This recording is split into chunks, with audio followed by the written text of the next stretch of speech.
staying the distance. The Group 2 Adelaide Cup, Berkeley Square and Highland Bling were equal favourites, with Newfoundland the next popular pick. 3,200 metres, the Adelaide Cup for 2026. Red lights on.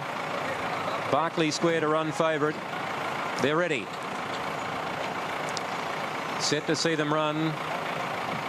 They stand well. The 18 of them. We're underway. Oh, Berkeley Square's come out last. About 8 lengths behind them. Hold on to your tickets. The favourite. Berkeley Square stayed in the gates in a sensation early on. So we've got speed from Hurry Curry in the early part, and Komachi and Newfoundland's going forward as well. It's going to be Komachi leading Newfoundland, Kirkliston Blue and deep out Highland Bling going forward. It's moving up around the outside. 5th placing then was Hurry Curry as they're making their way towards the home straight on this occasion. Sentimental Flame and Dictionary the next pair. Then came on the inside is moving through there. Along the inside Zibulon from Hasta La War.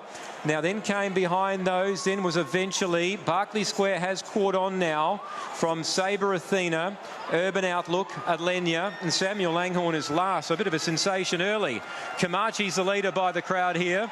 2 lengths clear. Highland Bling is second, and Newfoundland is third as they go past the big crowd now. Hurry Curry is 4th from Kirkliston Blue, Sentimental Flame. Then came Zibulon on the inside. Further back then came Chance Taken on the outside of Dictionary. Then Crimson Vine around the outside then of moving underneath of it. Then American Wolf. It's about halfway down. Berkeley Square and Hasta La War the next pair. Then came eventually and Sabre Athena, Urban Outlook and Alenia.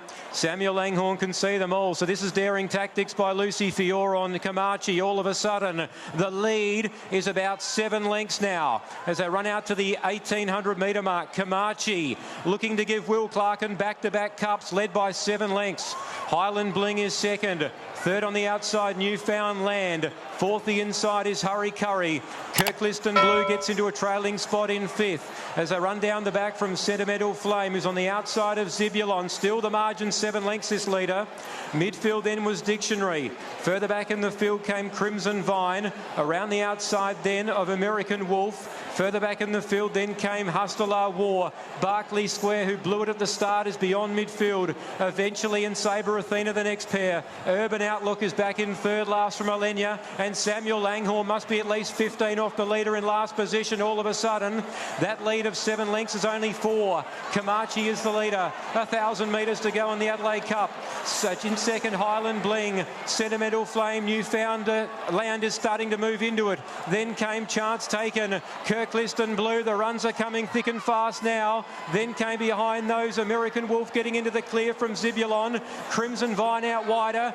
Dictionary eventually hooks the widest of them all. The new leader now, Highland Bling. Lockie Neindorf has gone for home. 600 metres to go. Race changing complexion.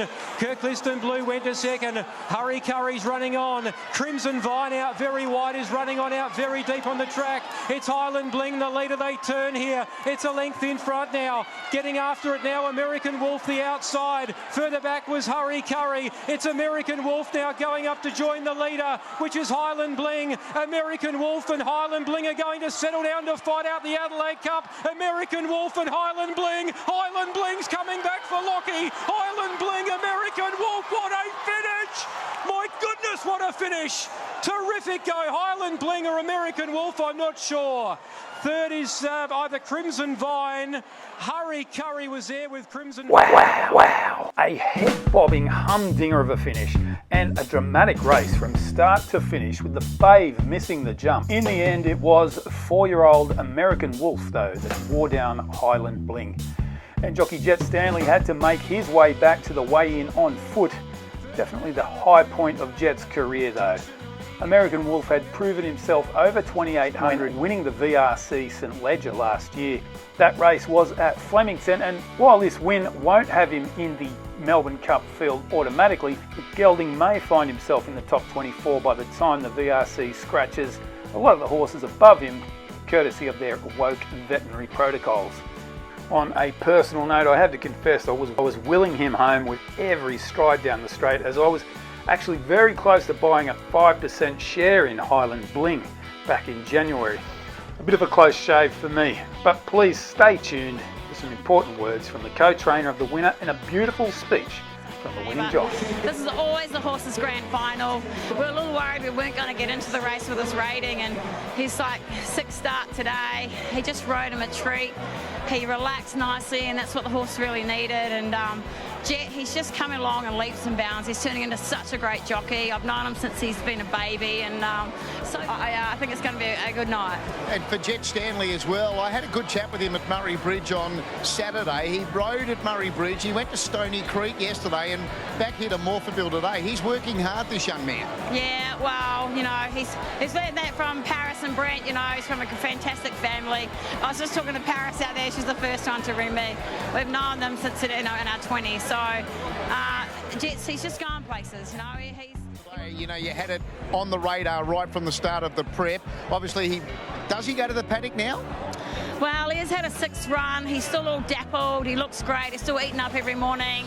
We'll get him home, weighed up. But if he goes anywhere else after this, we'll give him it'll be a good sort of 3 or 4 weeks between runs. Obviously, coming to Adelaide and coming back, having 6 runs. Yeah, good luck. Fantastic. Look at that. Yeah, the ambos asked if I was okay, and I said, tell me the result on the photo and I'll tell you how I'm feeling. And then one of the ambos said, American Wolf, and I said, yeah, and they went, you won. And I started running after that. The limp went away pretty quick. So you weren't sure on the line? Not one bit. I thought I won at the 300 metres, and then he kind of went to throw it away, as he can do. He sometimes gets some weight, but I knew that I had the fittest horse there. I was taking runs that weren't completely there, and I just had the horse underneath me too, so thankful for the horse, and huge congratulations to Trent and Nat.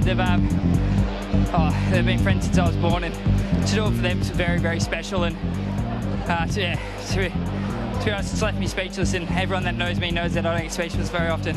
Strong tempo out there. Was your horse enjoying it? Loving it. I was very worried that it wasn't going to be a strong tempo race. We obviously want to be in midfield or better. He stepped slowly, and then there was so much pace down the straight the first time. I was quite happy with my positioning. I knew what I had underneath me, and I was just able to take runs with him, and he can stay. He's a proper stayer, and hopefully we see him on the first Tuesday of November. In your short career, where does this sit, winning the Adelaide Cup today? Wins, it's on top. Obviously last week I was able to get the Launceston Cup, and now the Adelaide Cup.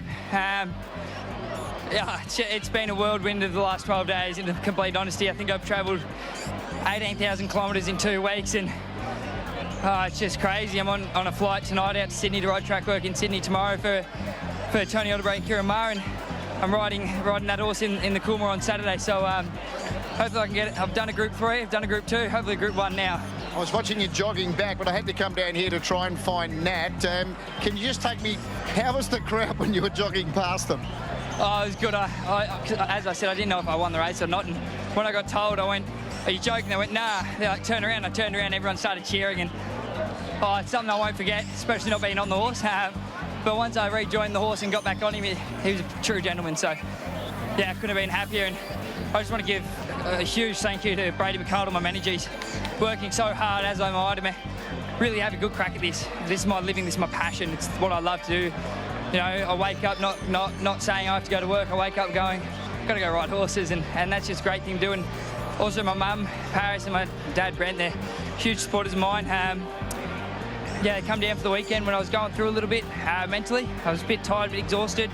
They came down with my 2 sisters, Lulu and Lexi, and it probably gave me the happiness I needed today. So huge credit to them and all my extended family as well. Bridie, who's looking after my cat Bean, he's living the life there. So just everyone, just say thanks to them. It's not just my career. It's not a job. It's a way of life, and I love living it. Beautiful words, young man. Congratulations. Be sure to visit the Staying the Distance website. I've been doing a lot of riding lately. See you again soon.